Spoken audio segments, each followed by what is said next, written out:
And when work is feeling extra sucky and you're just very unhappy, take 10 coins and put them in your pocket. And then look for someone to appreciate, to compliment, tell them, and then you get to move a coin from one pocket to the other. Ooh, You want total coin transfer by the end of the day. And I'm telling you, this will change things for you because it changes it for everyone else. And start with your family. Hey, I appreciate that you make your bed every day. Thank you so much for doing that. Move a coin over. Don't tell them I'm in a program. You just do it. I'm in a 10 coin program. Exactly. Oh, you look good today. Maybe it's the custodial staff who's always picking up at you guys. Hey, man, great. Thank you so much for all that you do. I mean, thank the people who really don't get thanked very much. The interns, whoever it might be. Maybe it's your boss. Like, it's got to be so hard for you managing everything that you have to manage, plus all of us. So, thanks for doing what you do. If they're worthy of the compliment, right? Right. And then you move it over, and it is a game changer. Hey, Nicole, what do you get when a former corporate CEO and a do-gooding executive walk into a recording studio? Well, Aaron, nothing, because the two of us are usually on my couch or Zoom, because wine. You get a podcast created for Gen X women who are bought into the corporate world, but fed up with the BS. I know. It's how to thrive the 9 to 5 or 6 or 7. It's career therapy. It's comedy. It's definitely full-on authenticity. Basically, we give you tangible strategies to rise in your career without compromising everything else. Because work doesn't have to suck. Hey guys, welcome back to the Because Work Doesn't Have to Suck podcast, where we help Gen X leaders who should be at the top of their career, but just don't feel like they are. And we help you with authentic strategies, doing things differently, little tips to make work suck less. And this is Erin. I'm the co-host. Nicole is off doing her day job. And God, I really just don't feel like doing this podcast episode. I'm so tired and I have a million things to do. And I'm going on vacation tomorrow. And I'd rather be packing than doing this intro. And isn't that the worst? Do you feel it? Because that's what we're going to talk about today. We're going to stop global whining. We're going to stop my whining. We're going to stop your whining. We're going to stop other people's whining. Because we're all busy. We're all tired. We all have a lot, but it needs to stop. We need to curb it at least. And that's why we have Christine Cashen on, because she is on a mission to stop global whining. She's a global keynote speaker. She's the author of 2 books. And she's really funny and has some great practical advice and is really passionate about how do we take charge of the complaining, the whining, the irritating coworkers, and has some great tips. So some of the things that we talk about is, she tells you about why sometimes you actually need to make up stories about other people and what that can do. She also talks about how to HALT, H.A.L.T, yourself, and really the 4 things that you can use to diagnose, to figure out why you're complaining, why you're sort of being irritated. She also talks about how working at the Bloomingdale's men's sock and underwear department was the best decision she made. And she tells us about this 10 coin challenge, which I absolutely love, and how it can help lift others while you also lift yourself. And then she also will talk about why she walks around with a banana and a quartered phone. It's awesome. Wish you could see it. Maybe you will. Maybe it'll be in the promo. But anyway, without further ado, here's my conversation with Christine Cashen. Well, I'm excited to talk to you. The first question I had for you, you talk very passionately and prolifically about this concept of stop the whining, right? Stop the complaining. But was there a time when you were a whiner, or a time where you sort of had a moment where you're like, wait a minute, I need to get my shit together and stop my whining? I think we all go through phases, right? And I just realized, I don't even know when it was, that I was so tired of when I talked to people, everybody had a complaint about something. And mostly it was being tired. And I'm tired. Aren't you tired? And I just realized like how easy it is to catch mood poisoning. I love that. Right. And I just thought, there's so many people that complain about something. I had girlfriends that would just complain. I'm like, well, do something or zip it. Like there's a moment you can vent, But there's a time when you go, all right, enough. Do something or zip it because you're bringing me down. So Do you say that? So as you if you're in sort of the one-on-one or group, and are you the person that's the party pooper on the whining? Like tell us, like, how do you ease your way into becoming the whining party pooper? oh boy. I try to surround myself with people who aren't those people. That's Mhm. like the first thing is that after a while, those are just people I don't want to spend my time with because it's draining, Mhm. right? I want to be by gainers, not drainers. So, but I would say, so what are you going to do? I just changed the subject, honestly, because Mhm. nobody wants to know that they're a whiner. And some people really do just need to vent. But after like 3 or 4 times of venting the same thing, you got to do something or forget about it. Forget about it. Well, and the podcast, most of the people listening, most of them are corporate, sort of 9 to 5ers, if you will, 9 to 9ers.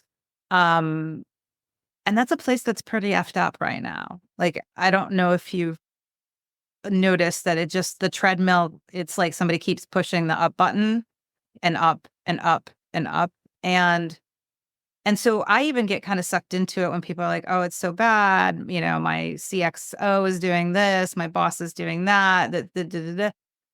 And it's real. It's like real stress. What, one suggestion you have for people that are in those sort of really, overarching toxic work environments? Like, how do I you get was in through one it of without those. whining? I was in Yeah. one of those. I had a boss that every Sunday I had a stomach ache, and I'm like, wow, what is wrong with Mm. me? It's Sunday. I've got to go back there in the morning. And that's just not a good place to be in. And Yeah. when I speak to different organizations, I find more and more people are getting drained because there's more expected. There's, unrealistic expectations put on them. There's so much pressure. There's so much pressure. Yeah. So, I always look at the micro things that we can do. You've heard a lot of people call them, habit stacking little things that I Mm. think can make a big difference. For example, when you're tired, as we all are, it's really tough to have compassion, to have good mood, to have energy, to be productive. So the first thing is when you go to bed at night, go to sleep.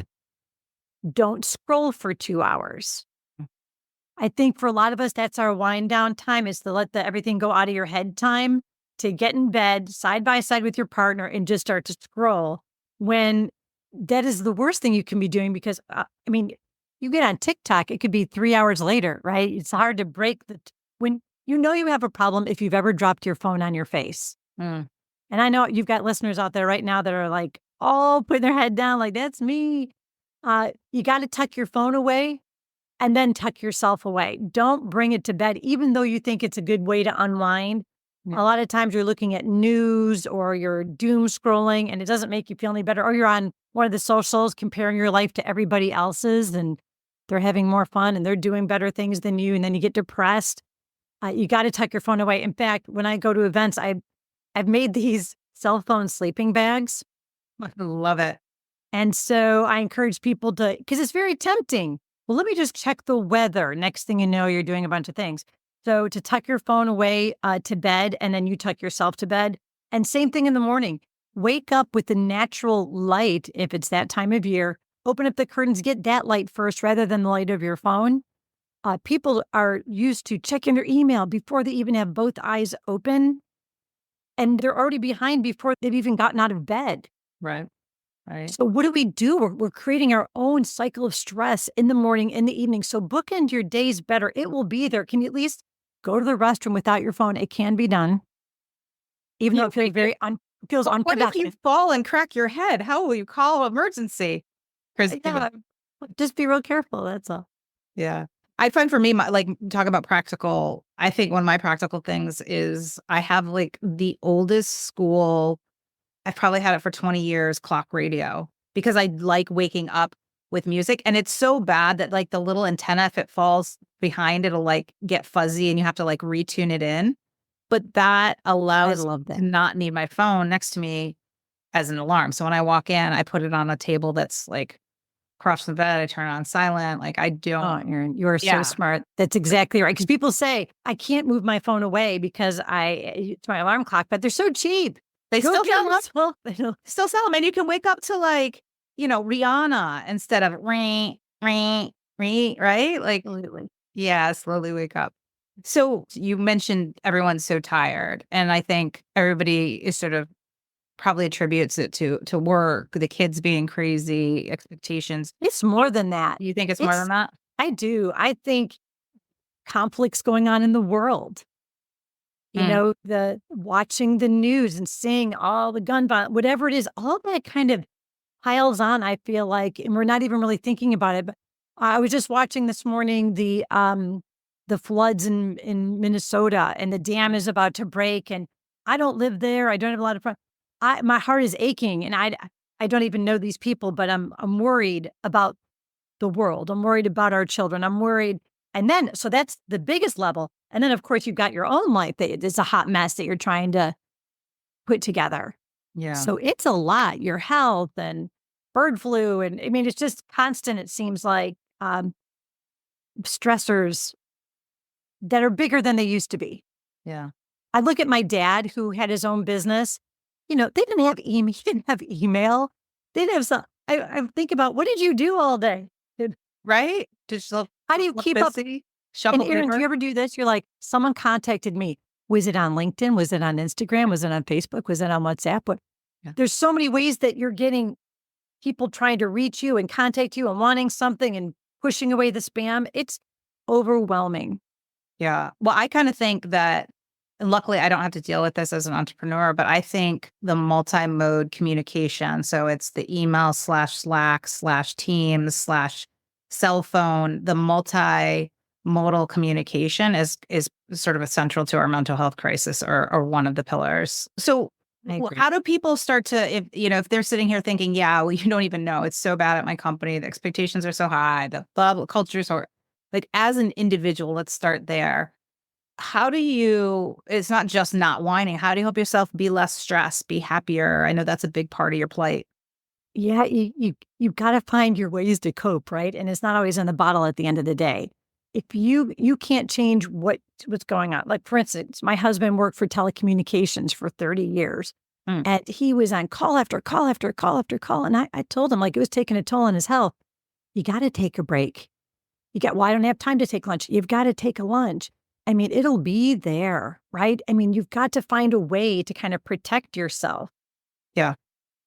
And I think, find a position, if you're able to. People are looking for good workers. And now more than ever, there's a lot more flexibility with some companies as far as 2 days home, 3 days in the office. I know most of the companies I speak for, they're wanting everybody in every day now, but that's not necessarily possible with the workforce. So maybe it's a change in role, maybe it's a change in position, but you also need to make sure you're taking good care of yourself, because we put everything on the line out there for your company or your organization, but you've got to make sure that you're healthy and sane and can handle what's going on. So you've got to put some limits. Maybe that's, not answering email or sending email after 8 p.m. Yeah. My boss, I feel like we've lost control of ourselves. Do you feel like it's maybe even a bit of an addiction that we Oh, of think course it somebody is. else is forcing on us? Of course it is. Yeah. And so it's recognizing that in 2020, just when you think things can't get any worse with that year, I was diagnosed with cancer. Mm, It's stage 2 cancer. And as I was going through my daily radiation and my weekly chemo at that time, it was actually kind of good timing because not much was going on and everybody was home. But it was also isolating because you had to go into the hospital and go through everything by yourself. And yeah. you had a mask and everyone had a mask and you just didn't feel connected to anybody. No one ever saw my face through my treatment.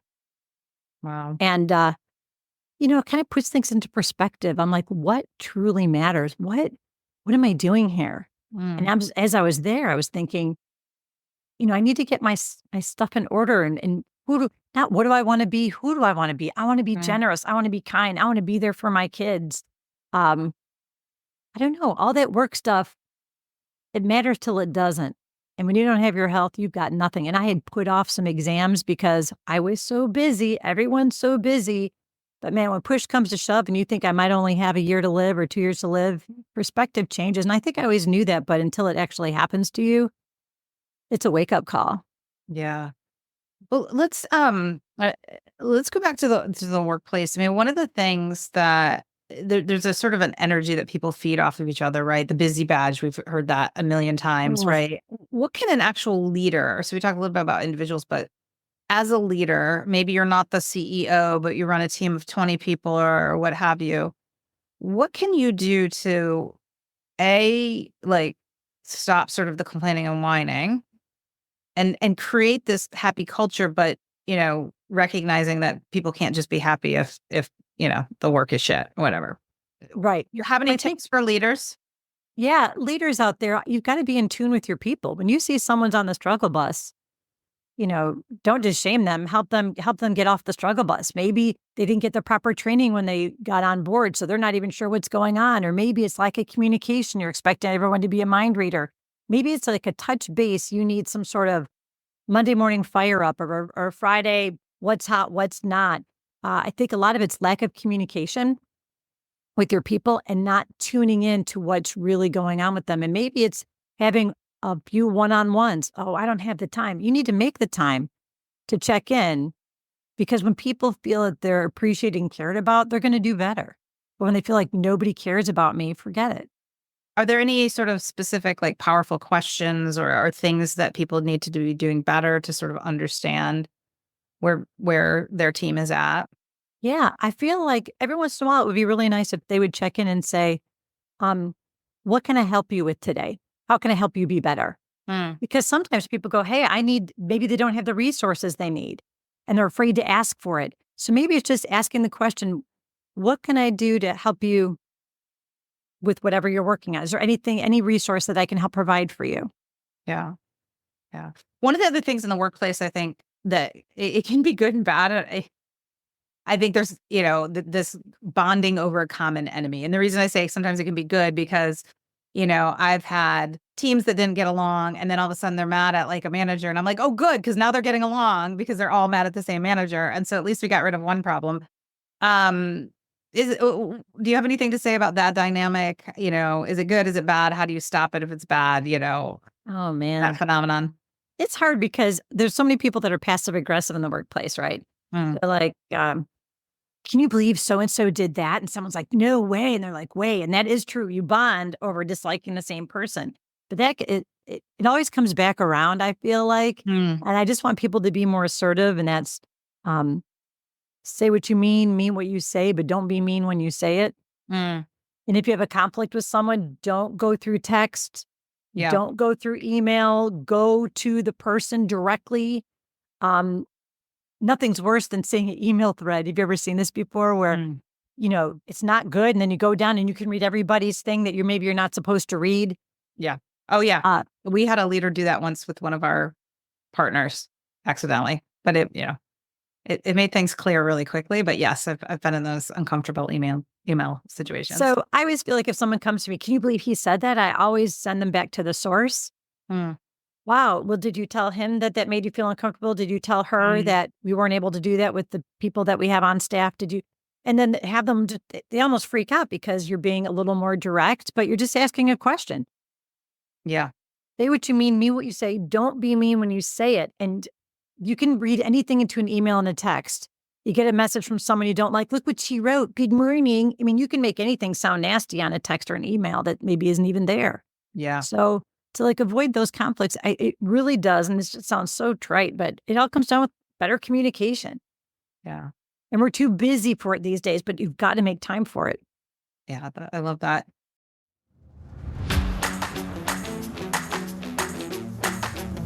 Hey, did you know that August 16th is National Roller Coaster Day? It's so ridiculous. I freaking hate roller coasters. So whatever. But it is also National Authenticity Day on August 16th. And here's the coolest thing about National Authenticity Day. Besides, us being obsessed with authenticity, you can actually make someone else's day. You don't get to do this very often. Every year, we, The Authentic Inc., the company that's behind this podcast, sponsors what we call the National Authenticity Awards, and it culminates on National Authenticity Day. And that's just when we recognize leaders, everyday workers, and companies that inspire the crap out of others with their authenticity. And you should totally nominate someone. I mean, can you think of a better way to give back to someone you work with than putting them on the grandstand of the authenticity goats? It's cheap, it's free, and it's such a great thing to do. So to nominate someone or a company, it's easy peasy. You just go to nationalauthenicityday.com and click on the link in the upper left-hand corner. Nominate them now. So stop listening, go nominate.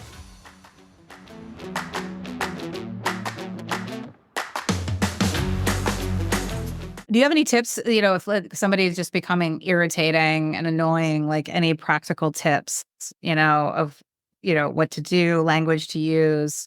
Oh yeah. I've got some good stuff. First of all, if someone's really annoying you, this is at work, this is in life, this is anywhere, because we're all so irritated. It seems like these days everyone's ready to fight somebody over something. I always go back to the fact that we need to bring compassion back into fashion. Mm, You don't know what anyone's going through. So I always tell everybody to make up a story about the person who's irritating you, their past. So Make if it up. Yeah. make it up. Don't tell them, but make it up. Like if someone at work just was really short with you. It's like, maybe they just lost their dog. Hmm. Maybe they got bad health news. When I was going through my treatment in 2020, I didn't really tell anybody because I wanted to keep it private. So people are like, where have you been? You haven't called. You don't respond. And they didn't know. If they say, hey, man, something might be going on with her that I don't know about, let me just give Right. some grace. So give grace, get grace. We just don't do that enough. So make up the story because, again, someone isn't taking their medications properly. Someone has a worry about something. Someone's marriage is breaking up. You don't know. So I was just kind of, instead of going, what a jerk, I go, oh, I'm so sorry. Because hurt people want to hurt people, right? Love people want to love on people. So I always feel like when someone's treating other people that way, something is really wrong with them. Yeah. And it might be. So that's one of the first things is to have bring compassion back into fashion. You just don't know. And I also, if you're able to, like, some people seek that out in friends and relationships, and they have a friend who's all this drama. I say surround yourself with people who bring you energy and love and joy. And if you're on any social media that when you're following someone and they always have a negative comment or they're always stirring up something, you could just unfollow, hide. You don't have to get involved in any of that. Yeah. My neighbor has a page and I always want to go, "Well, let me comment on that." And I'm just like, step away. It's not my problem. What am I doing? And what I do is I read up all the comments of everyone else, what they're writing. What am I doing with then I don't have time for myself. What am I doing? Right. I'll get drawn into that, I feel like. Yeah. Yeah. And you have something, you have an acronym too called HALT. Can you tell us about HALT and how that might help people Uh, sort of change direction? yes. Whenever I'm really get irritated at everybody, which is a lot of the time, I say halt and I stop and I go, first H, am I hungry? Because there's a lot of people out there, It's we get usually what mine hangry. is. Yeah. Yep. So I just need to have a power bar or whatever, and then I feel a lot better. So first I always say, am I hungry? Am I angry about something else? Maybe there's an argument I had with my mother that now it's spilling over into the world because I'm still holding on to what happened earlier. So am I hungry? Am I angry? The L in halt is, am I lonely? Mm. Um, as a person who travels the country by myself, yes, I speak to thousands of people every week, but I go to my hotel room and I feel very disconnected. Mm. And sometimes, you're eating out, you're by yourself. I don't know, you can feel really lonely. And so the L is, am I lonely? Because that makes me really sad and then sometimes can manifest itself in being angry. And then the T is, am I tired? Am I not sleeping well? Which a lot of us have trouble with. So first I take a look at those things. So I'm looking at me because a Yeah. lot of times it's not the people out there. It's my own things of being hungry, angry about something else, lonely or tired that make me fussy. And I think, what can I do to work on myself rather than how do I change everybody else out there that's irritating? Yeah. I love that. And I would say maybe the A is probably angry / maybe even anxious. I know for me, sometimes I'll be like, why am I, and I actually can't remember and I have to go think. And I'm like, oh yeah, it was this thing that came up on Monday that I haven't dealt with or sometimes I'll even be like, I'm really joyous right now and I don't remember why. And I have to actually go back and think, I'm like, oh, that's right. Cause I heard from this person, they really like blah, blah, blah, blah, or whatever. So I love the halts and just checking that inventory. And you mentioned a good point, like hearing from someone brought you joy. I think every day we should reach out to someone that we haven't talked to in a long time and just say, just a text, I'm just thinking about you today. Hope you have a great day. Could Mm. make somebody's entire week. Yeah. We all say we want to get together. We say we want to do stuff, but a lot of us never pull the trigger. My neighborhood, I arrange the happy hours and people are like, well, when are we getting together for coffee? Well, how come you don't organize it? You know? Yeah. But you got to be the one to like make that happen. And so when you're at work, when you're spending all this time at work, you're under a lot of pressure. Make sure that you find some times to create joy, and don't wait for it to come to you because it might not. Yeah. You be the catalyst to reach out to someone and just say, I'm thinking of you today. And I think you're great. Or write a little note, maybe a nice, fun little card to somebody. We just don't do that anymore. Yeah. I love that. So we ask all of our guests about a buck that question, about a buck that time. So the concept is there a time in your life, you can tell us a story where you bucked the norm, you went against somebody's advice or what was normal, and good things happened as a result? Ooh, oh, that's such a good question. When I worked at my terrible job, it was in Chicago, I got fired. And it was the greatest thing that ever happened to me. I didn't know it at the time. I was so miserable. Um, I got a job working at Bloomingdale's Mm. in the men's underwear and sock department. My parents were so proud. Oh, and the reason why I did that, and everyone told me, what are you doing? Hurry up, go get another job. And I was like, I know what I need to do. I want to be a speaker. Mhm. I love every job I had. The speaking position was my favorite. Mhm. And it was really the only thing that I was good at. And everyone said, you are too young, because I was in my 20s at the time.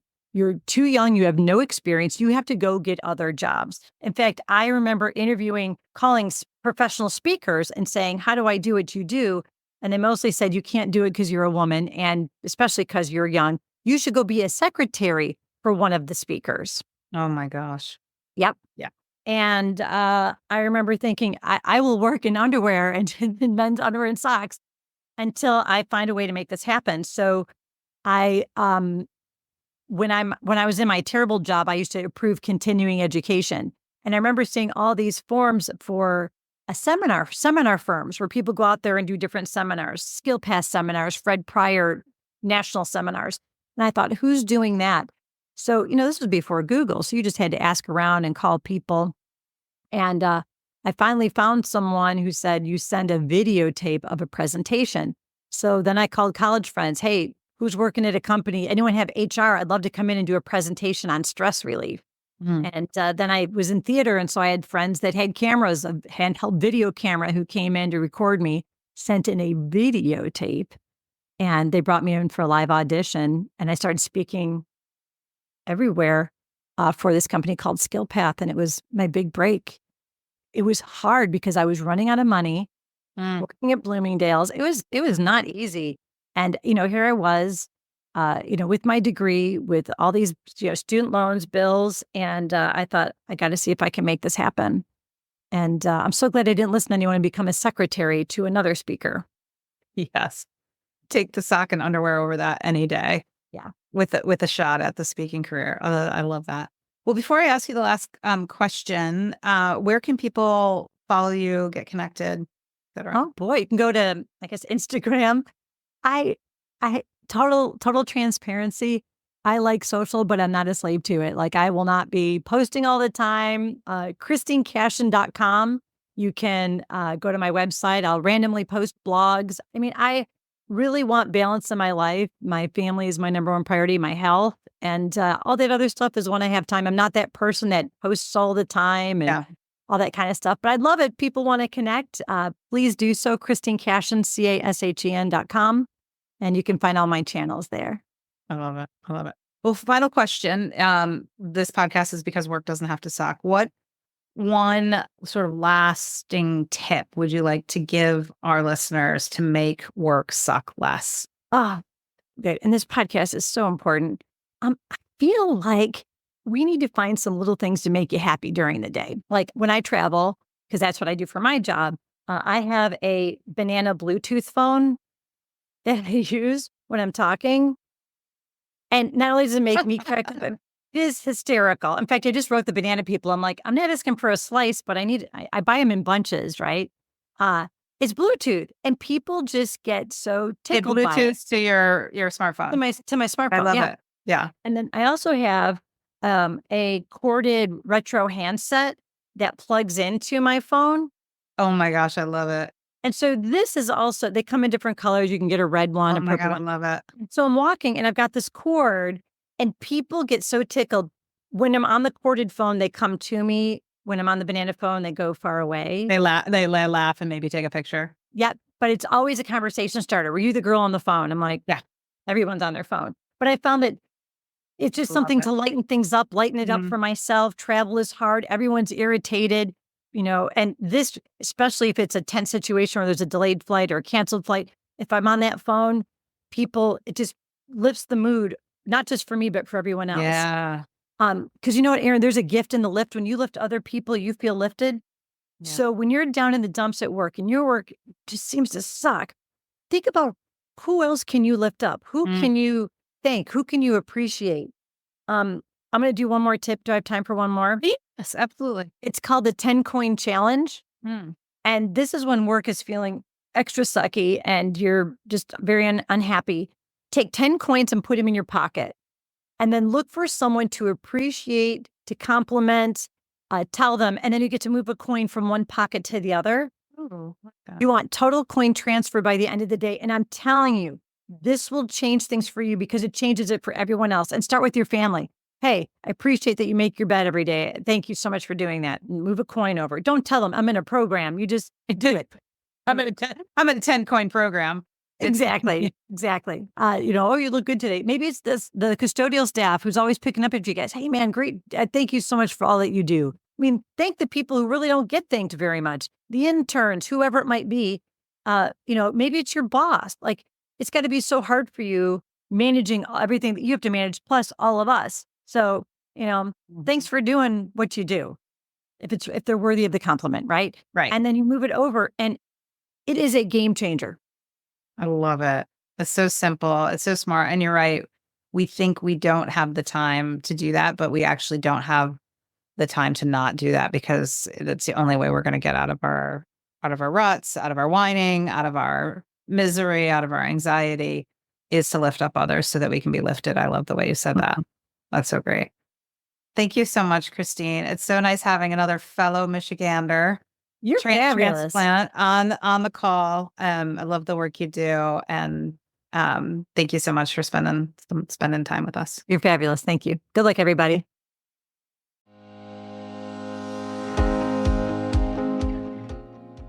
Hey, it's Erin with a teeny request. If you have ever gotten any value from this podcast and you'd like us to stick around, plus you want it to continue to grow so we can kind of swindle bigger and more knowledgeable guests to join us, and to keep providing you with tangible and inspiring actions you can take to achieve the career and life you deserve, could you please just take 1 minute to leave us a rating and a review? Those reviews go a long way in attracting guests to the show, and candidly, they really make Nicole and I's day. And we see you. We really do.